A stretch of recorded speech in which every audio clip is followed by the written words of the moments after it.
Excellent news as far as I'm concerned, because a top source who I suspect is David Sullivan has informed Hammers News a goalkeeper is a top priority at West Ham this summer. They're working hard to get a deal done this week. Yes, this is what I wanted to hear, and there's 3 names in particular that were being strongly linked to by reliable enough journalists and in the knows in regards to West Ham. Now, before I get into those, I'll give you my thoughts on 2 of the 3, and I'll explain why I'm not giving my opinion on the other one. If you're new to the channel, please do subscribe. If you're watching on smart telly, get your phone out, subscribe on there. Trying to hit 45,000 subscribers before we kick off against Sunderland, which is unlikely. But if everybody watching this unsubscribes, subscribes, and everyone checks they're subscribed, we'll hit it no problem. Also, do drop a like on the video as well. And just a reminder, we've got our raffle which ends on Sunday night. 3 prizes up for grabs. We've got a match-worn Mark Noble shirt, a very rare shirt because of the NHS Love Heart. This was the shirt they wore during COVID. Obviously, there was no fans at the game, so they couldn't give their shirts to fans. So a very, very rare shirt, match-worn Mark Noble shirt there. We've also got a signed Mark Noble shirt the last season at Upton Park, the bowling ground, the farewell bowling shirt. One of the best home shirts we've had in recent years, in my opinion. Signed by Mark Noble. And the third prize is a replica captain's armband for the Premier League, which has also been signed by Mr. Mark Noble. 3 prizes, £5 a ticket. Buy 2 tickets, get your 3rd ticket for free. Links in the description below in the pinned comments. Raffle ends at 8 PM on Sunday night. Thank you to everybody who's grabbed a ticket so far, and best of luck to you all as well. Right then, goalkeepers. Suzuki of Parma, Cooper of Sheffield United, and Hermansen of Leicester. We need to have a conversation regarding Cooper, so we're going to start with that one actually. I'm a big fan, big fan. I'm going to put a couple of links to videos in the description below. One of the videos is one I did previously about goalkeepers, which has Cooper and Hermansen in it in terms of statistics, and the other video is myself talking to Sloth about Suzuki, if you want to go check them out. Big fan of Cooper. Was a big part of Plymouth's success in terms of getting promoted and staying in the Championship.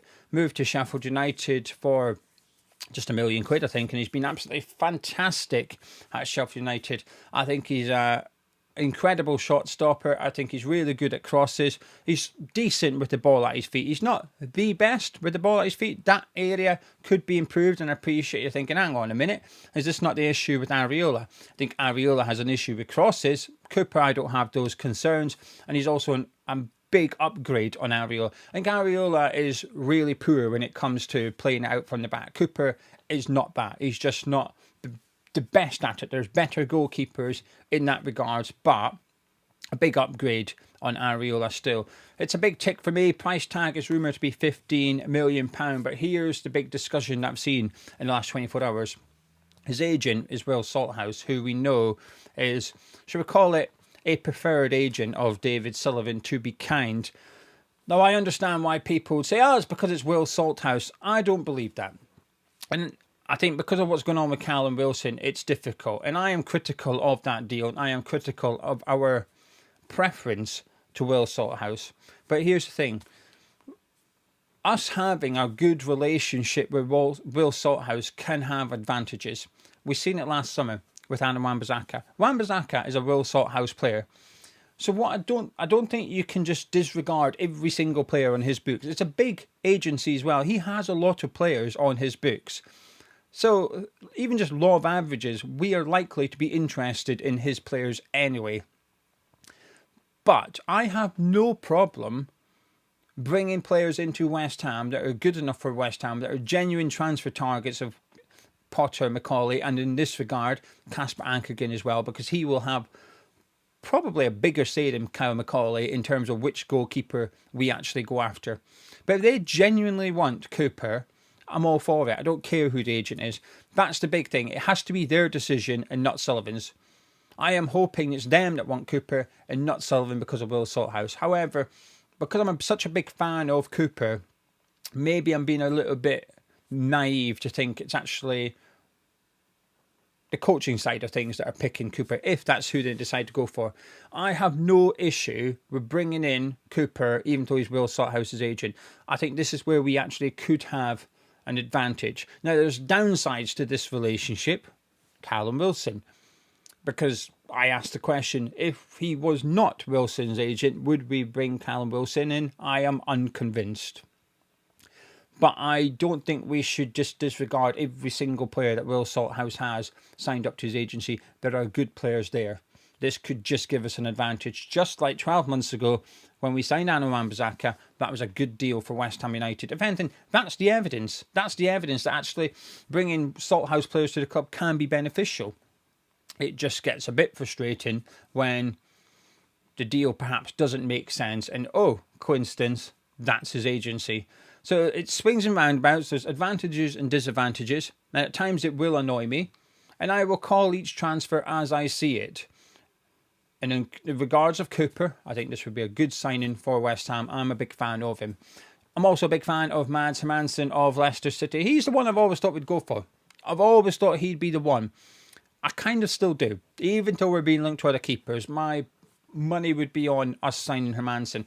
Now, the good news in this regards is that over the weekend, Leicester City signed up Begovic on a free transfer, so that's his replacement. His replacement is now at Leicester City. This now opens the door for him to leave.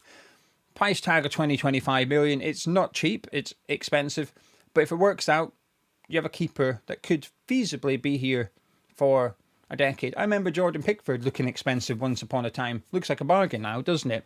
If he goes on to be a huge success, you don't worry about the price tag in future. You look back, that was 25 million. That was well spent. And goalkeepers are the cheapest position in your team usually.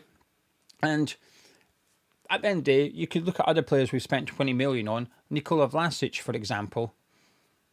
Look how that's turned out. That 20 million Hermansen, I feel like it's almost not guaranteed, but it's close to guaranteed a good transfer as you're going to get. Wan-Bissaka last summer, I felt it then. I thought this is a transfer that's going to be good.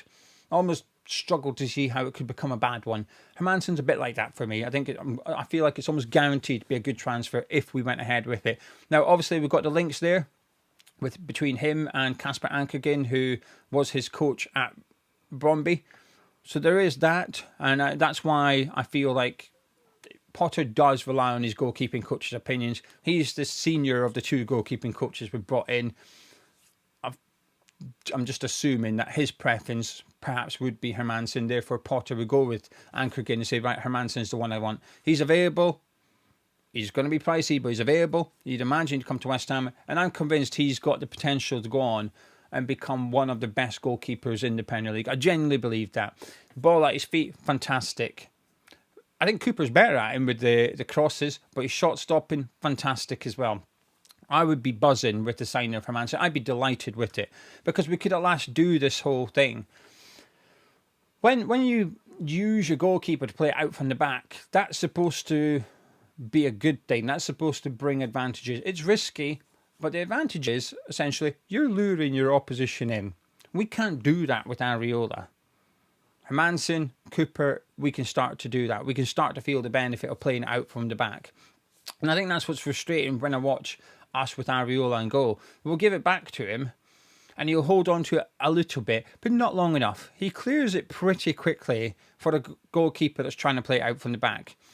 You look at other teams, Spurs will do it. I am quite confident Spurs will do it next season with Vicario and goal under Thomas Frank. He'll hold on to the ball, not literally, it's on the deck. He's got his foot on the ball. It's usually with his foot on the ball as well. His centre-backs will go either side of him, and he'll just wait. Martinez at Aston Villa does it. He just waits. Waits for the striker to approach him. And as soon as the opposition commit a player to closing your keeper down, there's a free player somewhere. One of your players are now free. Usually, it's one of your defenders or one of your midfielders, because the player that's come to your goalkeeper is one of those.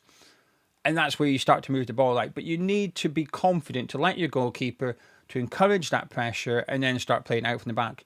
We're almost not we're just giving it to goalkeeper, to Areola. He's not holding on to it long enough because he's not good enough to do it. So we're almost doing part of the tactics of let the goalkeeper invite pressure on, but we're not doing that bit of it. So it's all a bit pointless. Areola's trying to distribute it without having the opposition committing a player to closing him down. So sometimes there's a free centre-back on because we're playing three centre-backs, so he gives it to him. But that player's under pressure because there's no free players anymore. that's why I think it's really important. I've always been a big advocate of getting a new goalkeeper this summer, spending big money on that position, because I think it will make a significant difference. My priority has always been midfield, but the keeper's been quite close to that as well. And I think it will change the way that we can play. Actually, alter, because I think we are kind of trying to play it out from the back. But we've seen it on Saturday. Against Man U, Sunday morning rather, the goal kicks, we're going quite long with our goal kicks for a lot of it. Why? Well, probably because we're not good enough to play it out from the back. But our centre-backs are still in the 18-yard box. They're still stood next to Areola. We're just going long with it anyway and then losing possession. And now the opposition's picking the ball up and our defence is in the box. Sort that out. Get a good goalkeeper in that's comfortable with the ball at his feet, where our centre-back will take the goal kick, give it to the goalkeeper, and then we wait. We invite them into the box and we start playing out. It's risky. We'll get caught out on occasions, of course. But if you have a goalkeeper comfortable and good at it, you reduce the risk massively. But also, you can gain a lot of rewards from playing that style of football. Cooper or Hermansen, I'll be excited. Suzuki, Parma, I'm not sharing an opinion on him because I don't know him. I've seen him play one game and that is it. And I wasn't watching the game to watch him. I was watching it because we're playing Napoli with Scott McTominay and Billy Gilmore in team. And it was the second last game of the season, so they could have won the title. Did a good save in that game. I remember that. I don't have an opinion on him. Feels like he's been our number one target. It feels like that's the guy that we want the most. But again, I have my reservations over this because we got linked to him strongly before Ankergen rocked up. Now, it's possible that Ankergen spoke to Potter prior to officially becoming a part of the coaching team at West Ham United and said, oh, that's the guy you want to go get. Because I would expect goalkeeping coaches to know who they believe is the best upcoming goalkeepers in the world, or a bit harsh to describe Suzuki as that. But what I'm being told by people is that he's really good now and he could go on and become world class. Well, that's exciting, isn't it? But that's relying on other people's opinions, which I'm comfortable doing when it's Sloth. I trust Sloth's opinions. And that's what the video with Sloth is. It's a 10-15 minute discussion all about Suzuki, what he's good at, what he's not so good at, why he'd be good at West Ham, so on and so forth. Now, his rumoured price tag is 30 million plus, so that is expensive. You think Hermansen's expensive, Suzuki's more expensive. But also the news coming out of Italy is that he doesn't really want to move. Parma don't want to sell him. He's not really keen on the move. And the understanding is from their side of things that he's going to stay at Parma this season because the belief is that next summer more clubs will want him and he'll be worth even more money. So obviously for the player that's appealing. He's got more options and he could go to a Champions League club. And obviously for Parma that's appealing because they keep a hold of their goalkeeper. Then they get even more money for him next summer. So it feels like that deal will be difficult to do. Like I said, Hermansen available. Suzuki, not so sure he is. Cooper, I'd imagine he is for the right price. Neither of them are cheap. None of these three keepers are cheap. But I think sometimes in life you just get what you pay for. And I think any one of those three goalkeepers, well, Suzuki, depending on what other people being correct, but especially Cooper and Hermansen, in my own opinion, I feel confident that any one of those three keepers will be a significant not a little one, a significant upgrade.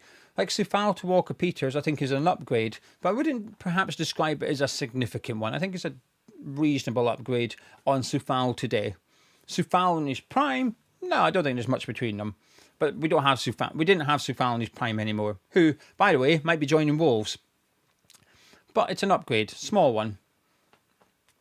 Or Areola to any of these three, I'd get excited about it. It would also throw up the question what we're going to do with Areola, because I'm not so sure he'll be keen on being on the bench, but good luck finding a club that's going to take you on at 100 grand a week plus. That's going to be difficult. But we can get the keeper sorted this week, I'll feel better, because all my focus at the minute is on, in terms of personnel, is on the midfield. I'm looking at that midfield thinking, we need to sort this out, and we do. But let's just say, hypothetically, we signed two midfielders. Between now and Sunderland, all we did was sign two midfielders. Brilliant, fantastic. I still think we've got a big issue in goal. So we can sort that out before the Sunderland game. I would be happy. Fingers crossed we see some movements this week. A lot of talk that he's going to be the priority. I feel quite confident that you know, the last couple of weeks, I don't believe we've sat around doing nothing. We will have been speaking to clubs, to players, to agents. We'll know if Cooper wants to move. That's easy because of Salthouse. We'll know if Hermansen wants to move by now. And I think we'll probably know that Suzuki perhaps doesn't want to move. I think it's between Hermansen and Cooper, personally. My prediction still is Hermansen. But a lot of talk Newcastle are going to come in for him because they've missed out on James Trafford. And if we miss out on Hermansen to Newcastle, A, I understand it, I get it, why he'd go to Newcastle over us. But B, this is the problem that we've taken too long. Because a month ago, Hermansen's just as good now as he was a month ago, right? But a month ago, you would have had a clean run at Hermansen because Newcastle weren't there. Newcastle were trying to sign James Trafford. So we miss out on him to Newcastle. That's when I'll think, okay, the sort of slow start to the transfer window is impacting us here. Whoever our number one target is, between Potter, Ankergan, McCauley, etc., whichever number one we want, I hope we get him. Out of any of those three, I'll be happy. Let me know your thoughts in the comments below. I feel like the Man U games maybe changed the opinion for a few people. One person said it in the live chat yesterday that he's now team get a new goalkeeper. Let me know your thoughts. Is there anyone in particular you'd like? Is there anyone I haven't mentioned that you'd like? Is there anyone you hope we don't get? Let me know in the comments below. Don't be shy. Anyway, I'm off skis. Please do drop a like on the video by clicking thumbs up. Subscribe to Hammers Chat. And in the comments below, you've got the link to our closing down sale, the link to the raffle, the link to my video about the goalkeepers I did a couple of months ago, a link to the video I did with Sloth about Suzuki in particular, so you want to know more about Suzuki, and a link to my own YouTube channel where I'm getting close to 5,000 subscribers. Did a video on Saturday, got 11,000 views. Incredible for my little channel. Anyway, thank you. Catch you in a bit.